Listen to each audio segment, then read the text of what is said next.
after today, kung mag-edit ako video sa kuan 8, 9, 10, 11, 12, 13, 14, 15. Ito hindi ko naka-upload guys. My gosh. Kaya wala kong pagbigay na buhat mong good na special itong mga days. I failed. I failed you guys. I failed you. My God. Kung video kuan ka naman stories niya eh. Pag abot na ko gikan Manila guys. Grabe. Kapoy kayo tudo. Kapoy kayo. So, abot ko. Naabot may sa gabi sa kuan July 7. And then punta na to oras mo. 11 PM siguro. And then wapo ko hipos and tulog ako dito guys. Ay nagimasa ka rin kung bang push. Tulog na rin siya. Tulog na person. And then pag matanay na ako, it's 1 PM. And then pagkabuntag din ato kay kuan, naguli kay ko sa amo. Pagkaugma dahil. Kaya wala ko ibuhaton din eh. So naguli ko sa amo. Kaya wala pa po napasa mong grado to guys. Wala pa na send sa mga proof. Actually karon ako isa ka subject na wala pa yung grado. Pero na-enroll na ako summer. Na akong summer na class karon guys kay kuan. Duwa akong subject and then 5 units sa tanan. So expect na kanang akong buhaton for 2 months. Actually, dili na siya 2 months. Okay, kuan. Dili kami nag-start sa more summer. Kaya yung kuan i-proof. So guys, karon maglusot ko. Actually, ma-experiment ko karon guys. Ano kabalo kung allergy ba ako sa egg na kuan na prito or not. Kaya pila naka-adlaw, mag-in-observe ako kung lawas egg. Katong-katong siya guys. Katong-katong ako lawas kung mag-kuan. And nakabantay na ako nga after ko mag-eat ng itlog. Kaya murag magkatulman, pero di pa ko sure, di pa ko totally sure na itlog bagit ang reason sa akong katong-katong guys. So karon magluto ko egg sa company to. So ako nag-breakfast kay late na good kung tama ta. So unproductive day nga. Okay. It's July 18 by the way ha.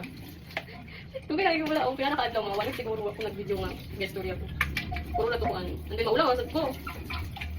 Kung nakatanong sa akong video first guys or first and second video na vlog. Kinakain ko dito nga. Ayan ako may story ako guys. Dito tuwan mo lang siya kuan guys ginamos yung kuan siya. Oo siya. Pero no okay. Kaya ako naman sa diabo isa. Puro man ako makasimtan. Then di man siya uka. Uka ko rice. Or rice kaya kamay ra kayo siya for me. So for yung ano.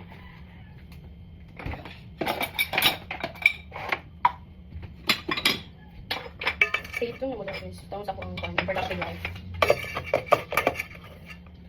Actually, give ano na ako ni ang akong phone.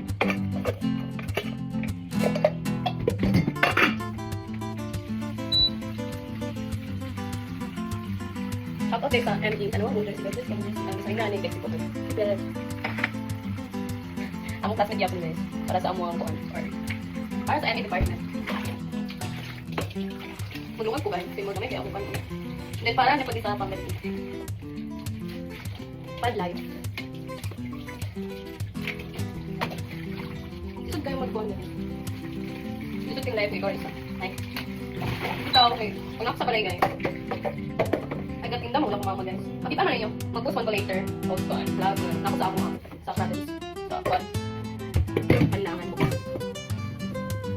Ano nga vlog mo? Kung magsiguro na ko ni post. Kaya rin kung mag-story kung ako sa iyo.